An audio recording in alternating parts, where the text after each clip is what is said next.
Greetings, seekers of knowledge, and welcome to another episode of Embracing the Paradox, home of the deranged, the supernatural, and all things that go bump in the night. True crime, urban lore, we have it all for you right here. I, of course, am Distal Marrow, your trusty guide into parts unknown, and I'm asking you once again to let me take you on a journey. If this is your first time visiting and you'd like to support the show, please make sure you hit that like button and subscribe. First of all, happy winter holidays to all that celebrate them. This week we celebrate New Year's Eve and New Year's Day. New Year's Eve is typically thought of as a joyous wrap-up to the holiday season, a time of hopeful reflection, the passing of one year and the beginning of the next. Whether you are spending it with friends and family doing your version of celebrating, or at home solo doing some self-care before bed, I hope you have a great time. Today, however, we are discussing the tragic and gruesome crime that happened in Larchmont, New York, New Year's Eve, December 31st, 1988. Paul Cox was born the fifth of 6 children in Larchmont, New York in 1967 to Frank and Mary Cox, both known as devout Catholics within their community. Paul was diagnosed with dyslexia in high school.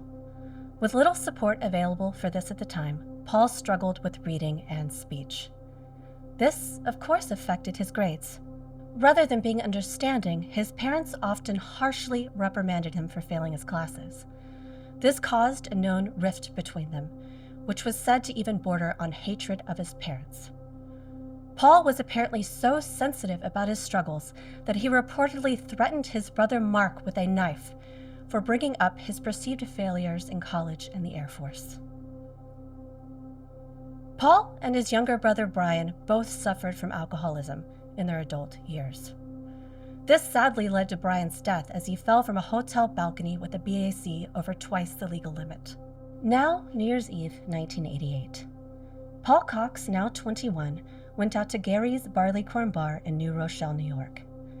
There, he was seen drinking pitchers of beer and downing other mixed drinks with friends.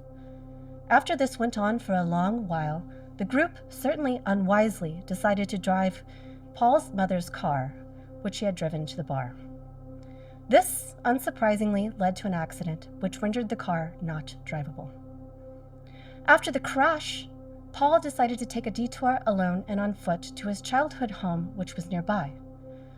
The home had been purchased by Lakshman and Shanta Chervu, both respected and accomplished physicians who were loved by their family. In 1988, Lakshman was the research director of a nuclear medicine program at Albert Einstein College.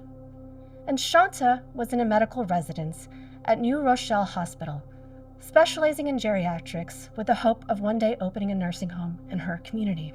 It was reported that, through the cloud of intoxication, Paul felt a rage as he approached his childhood home. The shame of years of perceived ridicule from his parents bubbling over into an intense anger. According to reports, Paul smashed a window of his childhood home and used this as a way in. He grabbed a knife from the kitchen, made his way up to his parents' old bedroom, and stabbed the 2 people sleeping there to death. It can be assumed that more anger was directed towards his father, as Lakshman was stabbed several more times than Shanta. Many fingerprints were left, but because Paul did not have a criminal record at the time, there was no match, causing the case to go unsolved for years. Paul escaped and passed out at home, waking with little to no memory of the incident. He did suspect himself, however, after reading a report of the killings and then finding a bloody knife in his possession. Rather than telling anyone, he chose to dispose of the knife and keep the guilty secret to himself for a long while. After this incident, Paul was soon inspired to join Alcoholics Anonymous. Paul began to work his way through the 12-step program, finding some support in the group's fellow members. As Paul continued on his sober journey, he said that more vivid memories of the things he did while he was intoxicated began to come back to him. This eventually included the night of the brutal murders. This coincided with Paul reaching the 5th of the 12 steps of AA. This is often called the confession step, and involves acknowledging the harm caused by one's addiction to both oneself and to others. Paul confided in his girlfriend, whom he met in AA, before sharing with the group that he believed he may have been responsible for the murders. Cox confessed to having once been diagnosed with homicidal ideation tendencies towards his parents, and to finding and disposing of the mysterious bloody knife. This, combined with the fact that the couple was murdered in his parents' old bedroom, and the fact that the case had yet to have been solved, painted a grim picture for Paul. While AA groups obviously usually try to maintain confidentiality, after hearing this gruesome tale, some of the members felt compelled to report what they had heard to police. As a result, Cox was arrested in May of 1993 after being indicted for second-degree murder. Cox was initially allowed to be released on house arrest. As his first trial began in June 1994, his defense attorney, Andrew A. Rubin, attempted to argue for something of a temporary insanity defense, and also that Cox's confession shouldn't stand due to the quasi-religious nature of AA groups, that they should have the same expectation of confidentiality as a conversation with religious and mental health professionals, and that without it, the groups, which were becoming increasingly popular at the time, may be rendered pointless. This was dismissed. The testimony of 7 members present during the confession was allowed. Despite this and other evidence, like Paul's handprint being found to be a match for one found at the scene, the first trial resulted in a jury deadlock. The second trial began in November 1994 under the same judge. This time, the jury convicted Cox of manslaughter, and he was sentenced to 16 to 50 years in prison. In 2001, a judge did overturn this conviction on the grounds that the confession should have been protected, but the verdict was quickly reinstated by the Second Circuit U.S. Court of Appeals. There was some lasting cultural backlash about the legal solidification of the ability to use confessions in AA towards convictions, with one priest noting the inherent classism, as the wealthy were able to afford expensive therapists who may keep their secrets, while those without means were often left with groups like AA as their only option. But should confessions of murder ever be protected? What do you think? Let me know in the comments below. And now for my favorite part of the show. We are going to take live calls from our premium listeners to hear your theories and feedback. Okay, our first caller up today, Zonda C12327. Hi, Zonda. Welcome to Embracing the Paradox. Hi, Distal. Thank you for having me. Thank you for calling.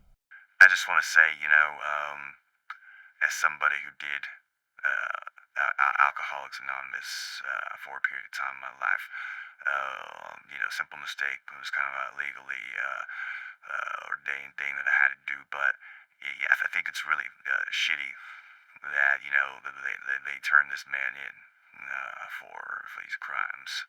Okay, there were a lot of people that agreed with you. So you think even if someone confesses to murder that should be protected? Well, it's just, with the AA thing, it's like, I don't think that anybody should necessarily get away with murder, but I do believe that, the way that he was caught was wrong. Because these fuckers in these Alcoholics Anonymous, I'll tell you what, they act like they're your friend. They act like they care. They act like they want to see you just happy. But the moment you give them something to really judge you on, they are so quick to fucking leap up and judge you for it. And it's just no surprise to me that, some asshole with no life and no joy was sitting there in this group and just leapt at the opportunity to give themselves some value in life by turning someone in who thought he was among friends and peers and people who could help him out. So that's just, fuck whoever did that. They should be at the other end of that knife themselves. Okay, well, that is a topic for debate.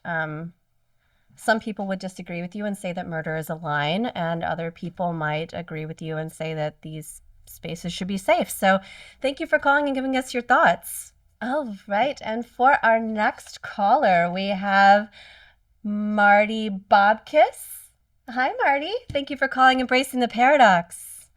Hey Distal, thanks for taking the call. I appreciate it. I just wanted to say that I actually grew up near where this happened, and I Okay. just want to let you know, like this when it went down back in '88, like it terrified the neighborhood. People didn't want to go out at night, and the fact that they finally caught this guy the way they did, I know it's kind of messed up about like that whole Alcoholics Anonymous thing, but it's not. An AA meeting isn't a confessional booth. It isn't like, sitting with a psychiatrist or anything like that. It's if somebody confesses to a crime and there's no, especially if there's no like statute of limitations or anything on that, I think they should go ahead and get them. Yeah, I mean, there are a lot of people that agree with you. Maybe we should get you and our previous caller on to have a debate. I'd be willing to do that if you can set it up for me. Yeah, maybe we will. Well, thank you so much for calling and giving us your thoughts. Yeah, thanks, Distal. Keep doing a great job. I'll keep listening. Thank you. All right, and to all of our viewers out there, I hope you have a happy new year, and I'll see you next time for our next mysterious tale. Bye.